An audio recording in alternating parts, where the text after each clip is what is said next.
বাদ্যযন্ত্রের তাল, হেইয়ো হেইয়ো রব আর বৈঠার ছলাৎ ছলাৎ। নদীর বুক চিরে ছুটে চলছে শতাধিক সরেঙ্গা, ছিপ, কোষা, চিলাকাটা ও বাচাড়ি সহ বাহারি নৌকা। এ কোনো প্রতিযোগিতা নয়, ভিন্নধর্মী এক নৌকা বাইচ উৎসব। ২০০ বছরেরও বেশি সময় ধরে চলছে আয়োজক ও পুরস্কারবিহীন এ উৎসব। নিজ থেকেই উৎসবে যোগ দিয়েছে শতাধিক বাইচের নৌকা। গোপালগঞ্জের কোটালীপাড়া উপজেলার কালীগঞ্জের বাবুরখালে অনুষ্ঠিত হল বিলবাঘিয়ার নৌকা বাইচ। মঙ্গলবার থেকে বৃহস্পতিবার সন্ধ্যা পর্যন্ত অনুষ্ঠিত বাইচে অংশ নিয়েছে গোপালগঞ্জ, মাদারীপুর, পিরোজপুর, নড়াইল ও বরিশাল জেলার বিভিন্ন গ্রামের নৌকা। প্রতি বছর লক্ষ্মী পূজার পরের দিন থেকে শুরু হয় নৌকা বাইচ। ২ কিলোমিটার এলাকা জুড়ে বাইচ উৎসবকে ঘিরে বসে গ্রামীণ মেলা। দুপুর থেকে শুরু হয়ে সন্ধ্যা পর্যন্ত চলে বাইচের কয়েকটি পর্ব। নদীর দুই পাড়ে দাঁড়িয়ে ট্রলার ও নৌকায় করে হাজারো মানুষ উৎসবের আমেজে উপভোগ করেন বাইচ।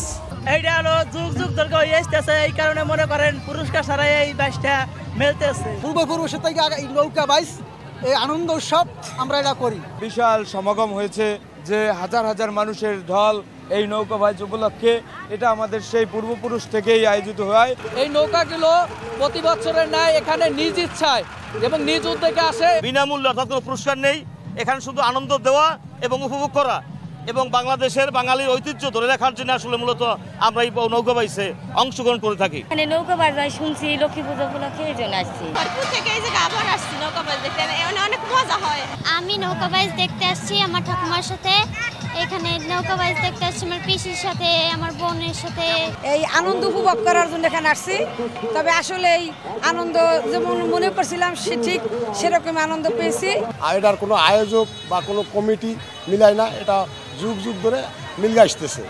আর এটা আমরা যারা আছি এই শৃঙ্খলার জন্য আমরা শুধুমাত্র তত্ত্বাবধান করি, আর কোনো প্রাইজ বা অন্য কিছু এটা দেওয়া হয় না। আর সামনেও ভবিষ্যতেও এইভাবেই এই বাইচটি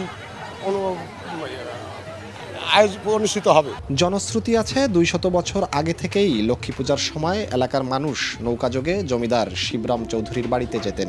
ফেরার পথে নৌকা নিয়ে করতেন প্রতিযোগিতা। সেই থেকেই এখানে শুরু হয় নৌকা বাইচের প্রচলন। জয়ন্ত শিরালী, সময় সংবাদ, গোপালগঞ্জ।